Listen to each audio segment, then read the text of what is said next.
Good morning, everybody. Thank you guys for joining us. We'll go ahead and get started. This webinar is Operationalizing Customer Analytics. I'm Caroline Wright. I'm going to be helping to moderate this, and I'll introduce our main speakers in a moment here. A couple of housekeeping things before we get started.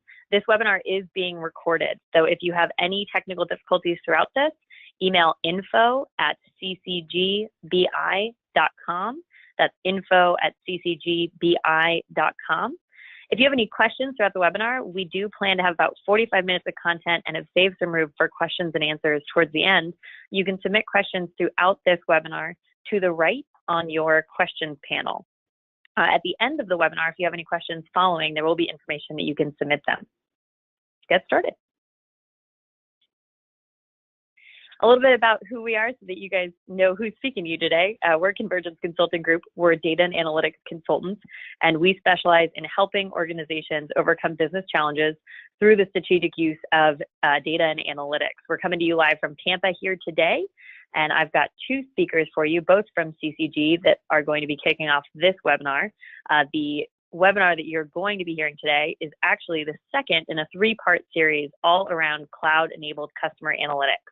The first webinar was 2 weeks ago. That was driving customer loyalty with Azure machine learning. If you were not able to join us live on that webinar and you are interested, that is available on demand. Today's webinar, as you know, is Operationalizing Customer Analytics, and we'll feature Azure and Power BI. And then in 3 weeks, join us again for building a scalable customer analytics hub on Wednesday, November 8th. Today's speakers are John Bastone, who's the Director of Customer Analytics for Convergence Consulting Group.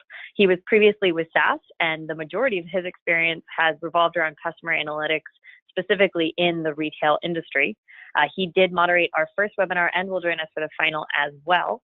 The second speaker we have specifically for today is Mike Druta. He's a senior architect with CCG and also a solutions engineer here. So he helps to transform some of the typical data technologies and convert them into more specific solutions for an organization. He specializes in Microsoft Analytics, MicroStrategy, and Azure services, and has been with CCG for 5 years now and in this industry for 20 years. I'll now kick it off to John to get you guys started in the content. Hey everybody, thanks for joining us for the second of 3 webinars. I am just going to briefly set the table for why we're here and ultimately what Mike's going to talk about by giving you a little bit of a point of view around how we view the area of customer analytics. And then from there we will transition into Mike's section, which is all about operationalizing the good stuff that I set up.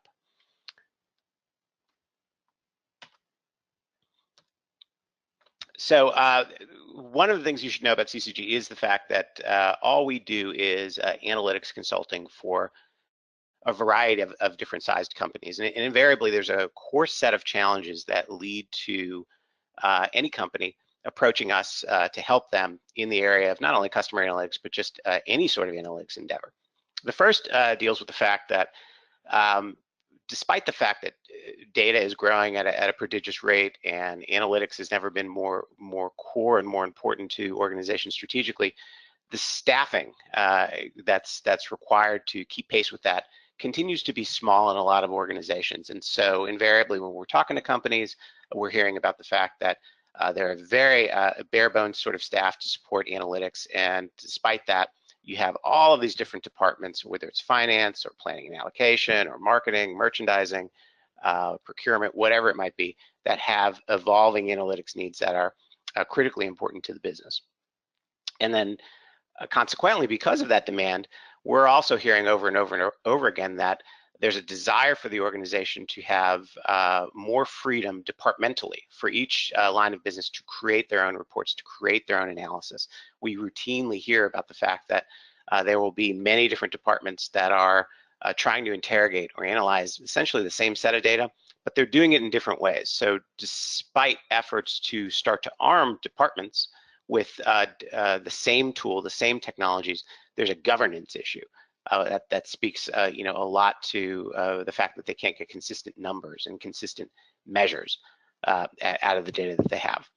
Third thing we always hear is the fact that there is some level, or they're at some stage, at companies at some stage of reevaluating or evaluating for the first time an enterprise BI, business intelligence technology or set of technologies. There are so many choices out there now, more than there's ever been, around reporting and analysis capabilities that a company can bring in that range from basically free to tens of thousands of dollars a year, depending on what it is you're looking at. And despite this, many companies are still sort of have an inertia around legacy reporting systems that are clunky, that are requiring all kinds of hoops for people to jump through in order to just make use of the data to ultimately report on it. And lastly, there's this fragmentation or disintegration of data sources spread across the organization. Many different vendors are providing turnkey solutions, whether it's around social media analytics or around ERP reporting or around loyalty marketing reporting. And each of these systems that invariably gets introduced has its own silo of data that ideally would be glued together with the other bits of data across the enterprise. And this continues to be such a common challenge that we see. Ultimately, these types of issues boil down to challenges in people, in process, in technology, in data. Any organization that is embarking on a major analytics endeavor needs to not just look at one of these pieces of the puzzle. They've got to look at how all four of these things essentially mesh simultaneously to drive business value. And that's essentially our point of view is when you're taking on an analytics endeavor, whether it's customer analytics or anything else, new data warehouse build, an overall 3-year strategy for implementing analytics, whatever it might be, you've got to be able to evaluate how different people want to consume the information. You've got to marry that up to anticipating the demands by these people to start to think about the processes for triaging their requests, their questions, their data integrity issues.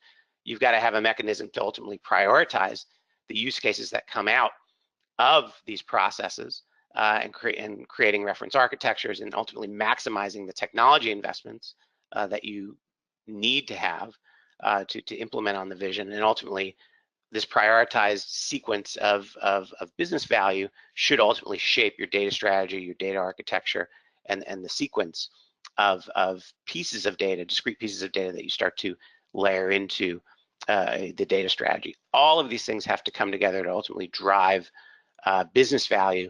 And it's our contention and our experience that the days of old school waterfallish types of data warehouse builds where 12 to 18 months you're just beginning to realize value, that those days are over. Every 3 months there should be an iterative high impact project conclusion that's delivering discrete value to a specific line of business. Having said that, you got to start somewhere, and there are a lot of companies that we work with that still really haven't coalesced their thinking around, well, where do we start? And increasingly what we're seeing is a trend that's been an ongoing trend, but companies are really doubling down on this, which is that customer analytics, having a better, more profound, more actionable view of customer behavior is where companies are really starting to invest heavily. Gartner produced research this year, and this is a research that they've done the last several years via their research circle, and in asking CIOs and other C-level executives, where are they going to be investing in and around the area of essentially customer experience and customer analytics. 41% of organizations were expected to be increasing their investment in some way in the area of customer analytics. By far, the biggest category relative to the dozen or so other categories that are listed there, and that's consistent with what we're experiencing. Again, a lot of what we hear from companies are, we need a better, we need that single view of the customer.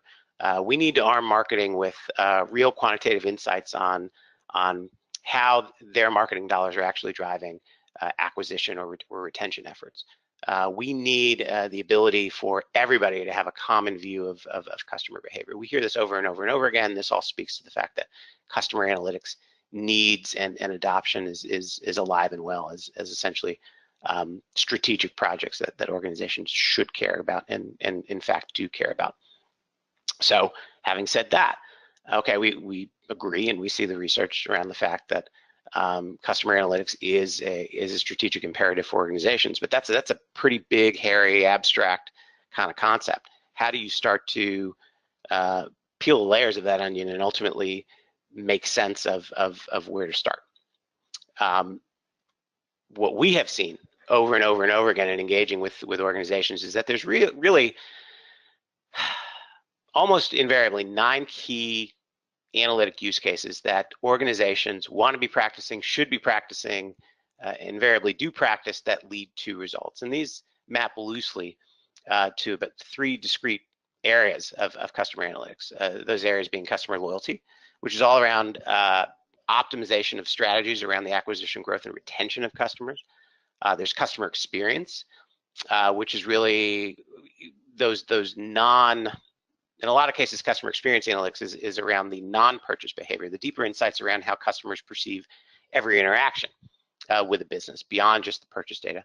And then there's customer journeys. It's taking those bits around purchase behavior and those bits around non-purchase behavior, the interactions, and starting to longitudinally or through a time series methods, get a more holistic understanding of every touch point sequentially that every customer has over time, and to ultimately hone in on those moments of truth. And then within those areas, we talk about things like acquisition analytics within loyalty. Where can I best find customers that'll drive the most amount of value? Also, over and over and over again, we've got some sort of churn modeling exercise. So who are my customers that are at greatest risk of leaving me for a competitor in the next 30 days? And along those lines, our first webinar, for those of you who missed it, went into detail around some best practices and a pretty straightforward approach around how to go ahead and develop churn models using some of the technologies, some of the newer cloud-based technologies that are available today. In the area of customer experience, we increasingly we're asked about customer sentiment and emerging topics that are shared through chat channels, through social channels, through call center transcripts, things of that sort.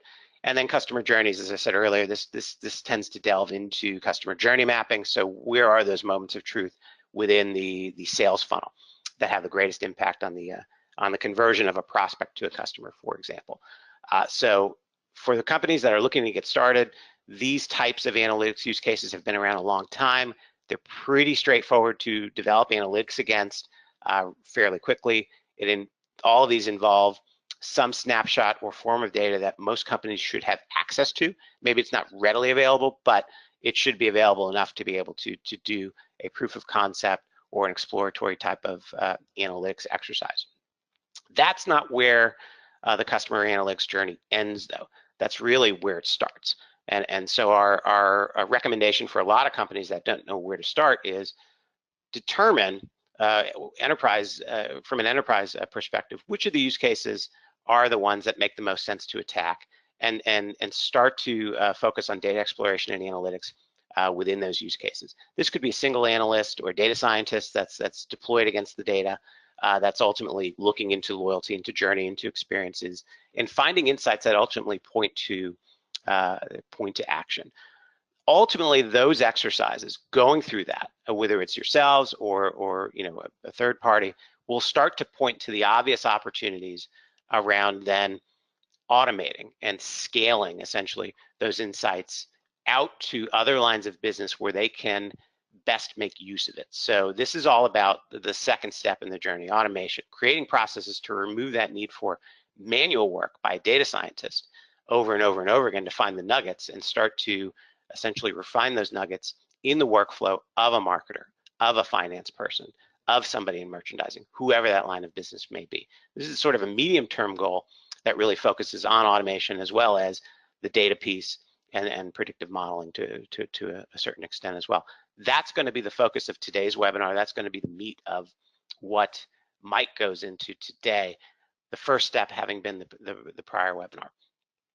And then the third piece, once you start to have these wins analytically and you've automated them into different lines of business, is further scaling out the data that can be taken in to provide even more insights and more of an impact across the enterprise. So providing access to all information and a lot more data sources requires enterprise-grade storage engine of which there are many options. So what I mean by that is typically an organization might have purchase data for a customer or for a company. If you're a B2B firm, you know what those companies are buying, you know the characteristics of those customers, where they live, demographic characteristics, how often they shop, you know, those types of things. You can develop churn models, you can develop all kinds of things. The data that's typically not readily available that speaks to scale would be web behavioral information, as an example. What do you do with all of the clickstream data as it relates to customers? How do you start to come up with an aggregation, caching, storage strategy around that data? Because that's a big data challenge. What about social data? What are you doing with that? How do you start to land that in a place where you can marry that up? So that's what we mean by scale, is how do you take this far more voluminous, far more you know, far higher velocity type of data that's coming in real time, land it somewhere and do something with it. That's going to be some of what we talk about in the third webinar that follows this. And then ultimately, the end goal is rinse and repeat.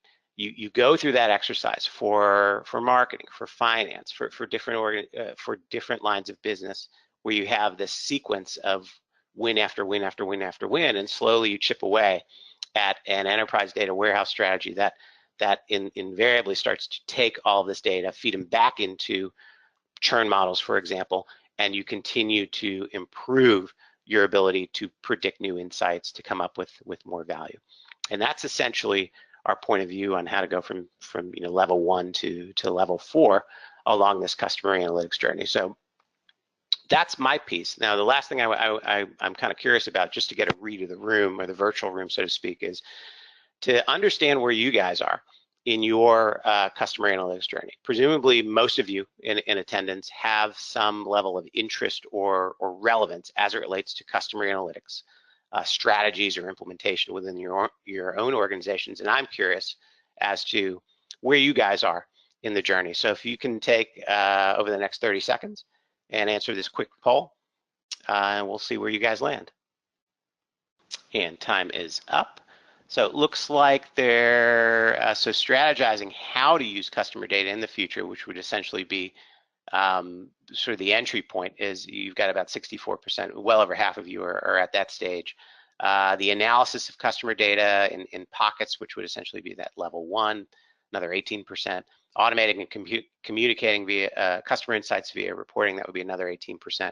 And then ultimately enriching insights with non-traditional data sources. This is sort of the big data, fully evolved sort of strategy. None of you are at that stage right now. That's pretty typical with what we see.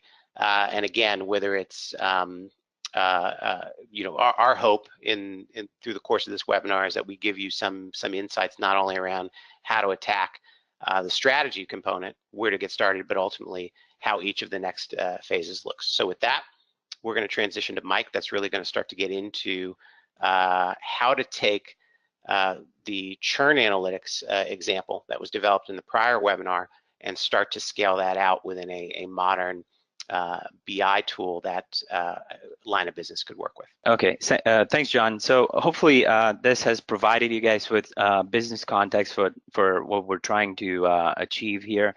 Let's take a look at a practical approach for getting onto that stairwell to building a modern customer analytics data hub.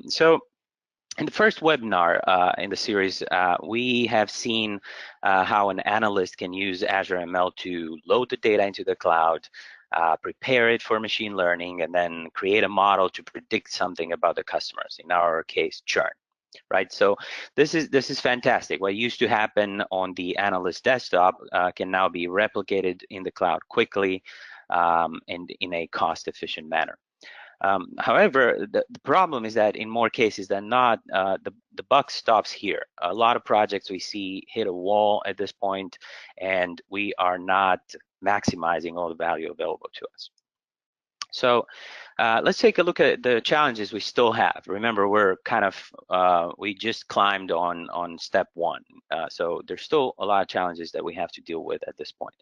The marketing department, as an example, still has to supply data as an extract. The data scientist or analyst takes that data, spends a significant amount of time to produce a model, and then returns some predicted results.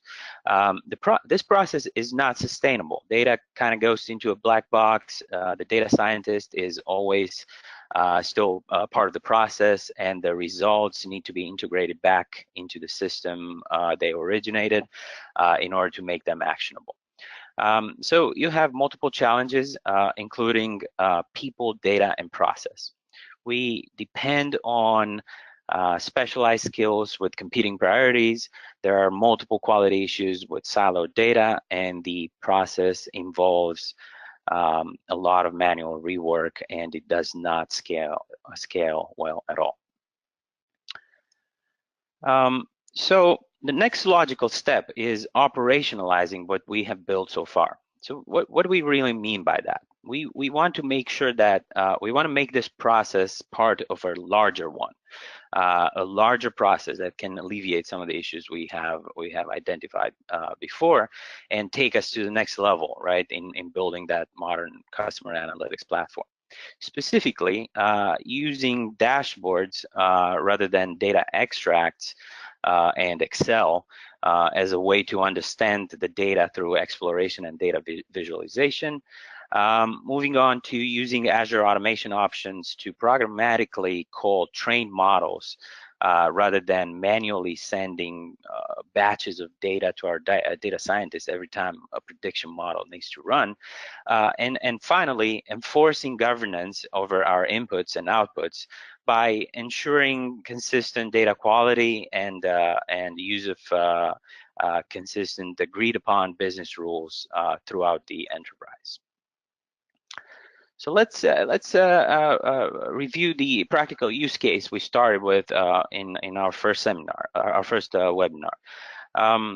We were using a data set coming from a telecommunication company containing a list of customers. We had some customer demographics information in there, like gender, marital status, and so on. We knew about, of course, about the products we sell or have people subscribe to, things like, you know, phone service, internet service, and so on. And we also had some transactional aggregates like monthly or total charges and things like that. So we this data was in CSV format, which is a very common case when extracts from various systems are used to support predictive analytics use cases. We then uploaded this data to Azure ML and used it to train and score a linear regression model, which was predicting churn. So let's take a look at a possible technical architecture which allows us to make significant steps towards operationalizing the same use case.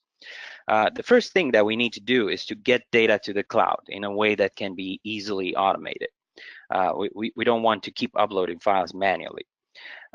So we are using, in this proposed architecture, we're using a simple Azure SQL database to hold this data.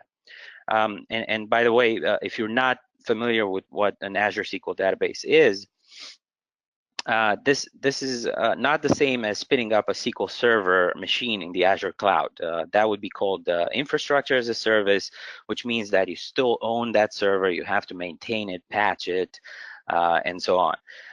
In contrast, the Azure SQL database is a platform as a service offering, which means that it's just a SQL database out there in the cloud. You don't even know really what server it resides on, and there's no maintenance required. This is fully managed for you. The question of getting data into the cloud is kind of covered in many other webinars, and we did not want to spend too much time on that. For now, let's just assume that the data is making its way in there. All right, now the next component of the architecture is Azure Machine Learning, which we've introduced last time. Only in this situation, we're loading data from the Azure SQL database for our prediction model, and we are writing data back into the same Azure SQL database with the predictive results, right? Predicted results. And finally, the last piece that we're introducing with this architecture is Power BI as a front-end tool that that allows us to do data visualization and exploration. All right. So let's actually do some actual demonstrations. This demo actually has 3 parts. We're going to take a look at how to do data exploration in Power BI as it pertains to customer analytics. We are then going to go back to that churn model and basically operationalize it. That is included in a larger process, an automated one. And finally, we are going to come back to Power BI and see how we can take those predicted results from Azure ML and make those insights actionable using Power BI. Okay. So let's get started. So the first thing that we've built was a relatively simple dashboard. We're using Power BI to take a look at that same data set that that we were investigating last time, right? So it was as simple as you know, a customer table and a product table. We have approximately 7,000 customers. We've calculated something that could be useful, will be useful later on, which is lifetime value. So we can take a look at an average lifetime value, or we can see average monthly charges for whatever set we're selecting, and the average tenure in months. These are the demographics for our customer data set. You can see that roughly we have 50% male, female. Same kind of thing with married, not married. 30% of our customers have dependents, and about 16% of them are senior citizens, right? We can also take a look at this view, which shows sort of penetration of our products into the customer base. About 90% of them use our phone service, 78%, 80% have internet service, and here at the bottom, only roughly 30% subscribe to tech support or use online security. And finally, these 2 views are a little interesting. As expected, the average lifetime value by contract type is the highest for those having a 2-year contract, and that's closely followed by the 1-year contract, and then the month-to-month. What's interesting is that the total revenue that these customers bring in does not necessarily follow the same pattern. 2 years still the first one, but the month-to-month customers actually bring in considerably more revenue than the 1-year contract types. Okay, so that's already pretty interesting. In a visual way, I can see insights in the data that would be completely hidden if I was looking at this in an Excel spreadsheet. Okay, so this is pretty cool. Let's table this for now and go back to Azure ML for a second. Okay, and this is the training experiment that we've built last time, and I'm going to go quickly over the parts that make this experiment. This is the Azure Machine Learning Studio, and we see how we're loading data from a CSV file. We then clean that some of the missing data values in the data set. We split data into a training and test data set. We've used a 2-class logistic regression algorithm to predict churn. We used part of that data to train our model, score it by actually producing those predicted churn values, and finally evaluate it. This is simply just kind of seeing how good our model is, and we've seen how the accuracy was just around 0.8%, which is pretty good. Lift is pretty good. Area under the curve is pretty high. So we're happy with this model. Okay. So the next step in this process is to convert a training experiment into a predictive experiment, and Azure does a really good job at doing this almost on the fly. Now this model looks pretty similar to the training experiment with some notable differences. First of all, we're no longer loading the data from the CSV file, that telecommunication data set that we were having. Instead, we are loading the data from an Azure SQL database, which is the Azure SQL database that we talked about in that architecture slide. We're still doing some of those transformations that we're doing before, selecting columns. We are no longer training the model. Instead, and this is kind of hard to tell, but this is actually called, I guess you can only see it from the hint. Yeah, it's called a trained model. So, and it's linked directly to the model that we were using in the training experiment. We still score it because this is what outputs the predicted churn.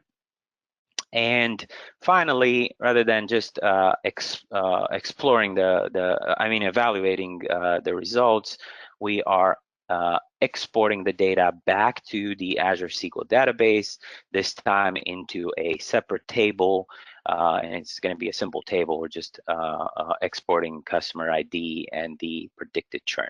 Okay, so this is pretty straightforward. We had the training experiment, converted it into a predictive experiment, and then the final step is to deploy this as a web service. So we're deploying the predictive experiment as a web service, which effectively makes it available to be invoked from outside the Azure ML environment. And I'm not going to, I already have the model. I'm not going to upload that. I'm just going to go to the existing model, and I have a nice little dashboard here, but I wanted to take a look at the various ways to consume that web service. And this page looks pretty dense, but it's actually pretty easy to understand. What we have here are code excerpts that we can simply copy and paste into a third-party application that we're developing, for instance, and this is available in a variety of languages, starting with C#, but also including Python and R. So, so literally, we can just copy and paste this into, let's say, an SSIS ETL script component. I'm not going to do that today.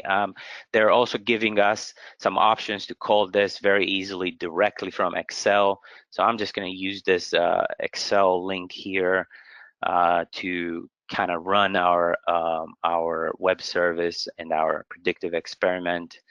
And the Excel is just has this very simple sort of interface here. I'm selecting my web service, which was that churn ML telecom predictive experiment this time, and I'm just pressing that predict. This invokes the web service, and once that stuff is done, then now we have data available in the Azure SQL database where we set up the outputs. Okay, so so with this, let's go back to our initial dashboard and kind of set up what we're trying to do here from a business standpoint.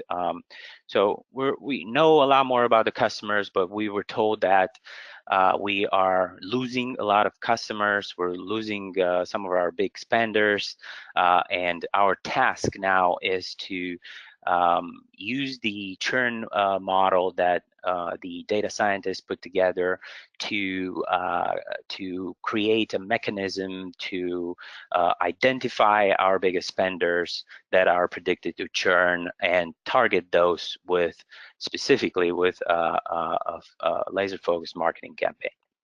So the first thing that we need to do is bring that churn data into our model. So we're just going to go here. Recent sources, connect to the table where the results were written. Like I said, that's a very simple table, customer ID and predicted churn. We're loading that. That should only take a second. And now we have our new data source. I'm going to just rename this to churn.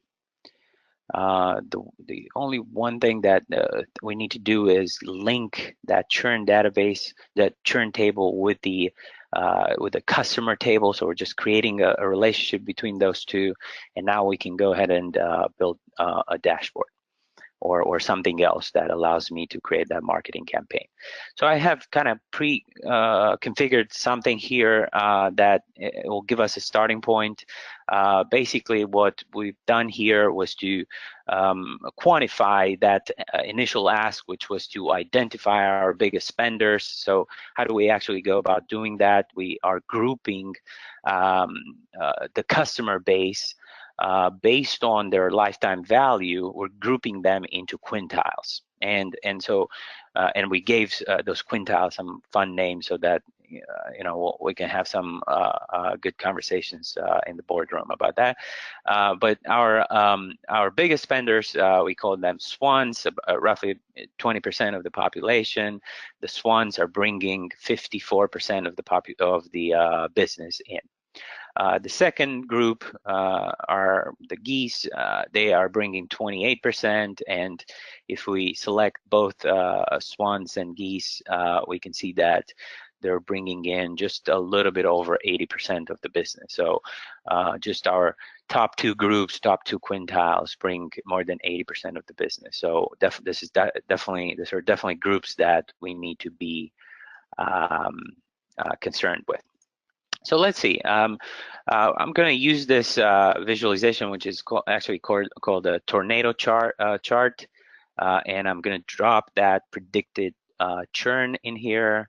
And then from the customer, I want the number of customers, the count of customers. And then finally, let's drag the spending quintiles in groups.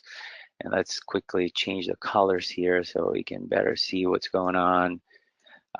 Okay, so now this chart in a very clear visual way shows us that most of my swans are kind of here to stay. We only have about 18 of them that are predicted to churn, so there's not a whole lot that we want to do there. This group, however, the goose quintile, we have 241. These are fairly big spenders. They bring in a good amount of business, and 241 of them are predicted to churn. Again, click on that or select that group to kind of see what the demographic makeup is. So we can see that about 50% of those are senior citizens. So that gives me an idea of kind of maybe creating a specialized message for those that are senior citizens that are predicted to churn versus the ones that are not. So I'm going to select, let's say, just the senior citizens. And we're back to that group, 124. And finally, what I want to do here for those 144, I want to be able to produce a list. I'm just dropping in the customer ID as well as their email account, their email address.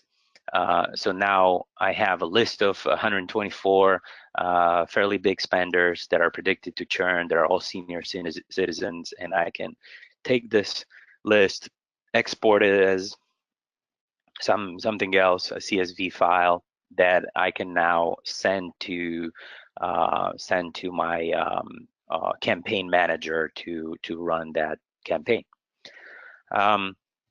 So this is it. This is the technical demo that I wanted to show you guys. Some of the key takeaways on it. So first, we looked at how to use Power BI to get a better understanding of our data and ultimately of our customer base. We also saw how to navigate that semantic model to build dashboards and reports. We then moved on to what I think is a big Azure ML differentiator, which is an enterprise-grade way to deploy and manage the models using web services. So we looked at how the training experiment that was developed last time was was converted to a predictive experiment, and that was deployed as a web service that we can call from outside of the Azure ML environment, really outside the Azure environment altogether. And then finally, we saw that we don't have to stop to just predicting an outcome. We can take action right away before the business environment changes. And that's just a quote that I like from Warren Buffett to that. You never know who's swimming naked until the tide goes out. Tide is out. I think that's kind of the point. Time to take some action. So with that, what's next in our journey here is all around scale. So we've seen how we can, in our step one, how we can analyze the data directly into the cloud. This webinar showed us how to operationalize some of these processes and kind of harden some of the things that we're building. And the next one is all about scaling for the enterprise, and that means increasing the data volumes, maybe using lowest grain transactions rather than those aggregates that we were using, maybe including a lot of historical data, but also not just volumes, but adding more and more data sources. As John was mentioning, we have, ERP systems, CRM systems, point of sale systems, and so forth. Bringing all that data in would be great. There's also social data, unstructured data, web logs, semi-structured, and of course, adding all this stuff comes with a variety of issues related to volume, variety, and velocity. But it also, the reward is really high as well. Our analytical capabilities, those nuggets of insight that we can get to should multiply exponentially. That's it for me. Awesome, Caroline, Mike. Thank you guys so much. I'll go ahead and steal back the screen from you. Thank you. Awesome. Well, at this point, we have a couple questions have come in, but we do have time for a few more. So if you have any questions and you did not get time to submit them over the chat box to the right, please go ahead and do so now. Mike, these questions I think would be best suited for you because they're pertaining to the demo that you just did. The first question is, can web services be consumed directly in Excel?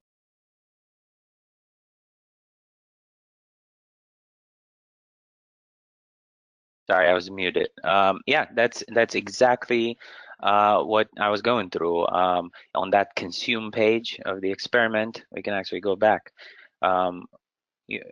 These links are created for us in here for every web service that we deployed from Azure Machine Learning, and then I didn't have to do anything. That was just the Excel that was linked in on the web services management portal, and all I had to do was just click predict. If you have multiple web services, they will all show up in this list. This also says that we're overriding existing values, but really all I had to do was just click this predict, and this invoked the service in real time. Great. Another question is, can exporting the data with these criteria be automated to further remove the manual efforts in the process? Can you repeat this question, please? Yes, of course. Sorry. Can exporting the data with these criteria be automated so it's not as much of a manual effort to export the data? If you're referring to exporting the data from your source systems and loading those into the Azure SQL database, then the answer is definitely yes. There are a variety of ways, but the two big ones that come to mind are either using on-premise SSIS to push the data into the cloud. That's a pretty standard process, and the second option is to use Azure Data Factory to pull the data into the cloud from your on-prem sources. So really loading the Azure SQL database with the data that interests you is something that is pretty straightforward. Great, and we have one last question. What's the difference between running on Azure ML Web Service in real time versus batch mode? Okay, so we actually had something about that here. We didn't really go over it. So let's take a look at our experiment. When you convert the training experiment into a predictive experiment, by default, the model will run on one customer record at a time. One customer record at a time. So the default mode is actually real-time mode. That means that, for instance, a good use case of that would be when your customer is on your website and let's say they're logging a complaint. You know, something's not working and you know, they're logging a complaint, and based on, I guess, their tone of the complaint and also how many of them they already have, you can predict something like maybe churn, maybe something else. So in real time, before an agent or somebody contacts that person, you already have a predicted outcome. So that's kind of a real-time use case. The batch mode is really what I've done here, and it has to do with running this model on all the customers in my database, let's say once a day or with some other frequency, usually the same frequency as the one that I'm using to reload my data warehouse. So every day in the morning, I will have this predictive results, and they run every day so that the information is always up to date, and I don't have to, you know, export the data and then wait a couple of weeks and then get it back and integrate it back into my systems. So that's kind of the batch mode is what we went over today. Fantastic. Thank you, Druta. That was all the questions. If anyone has any questions following the webinar as they're going back through this information, or if they think of anything, you can email it to us at info@ccgbi.com, and we'll be able to send you a personalized response.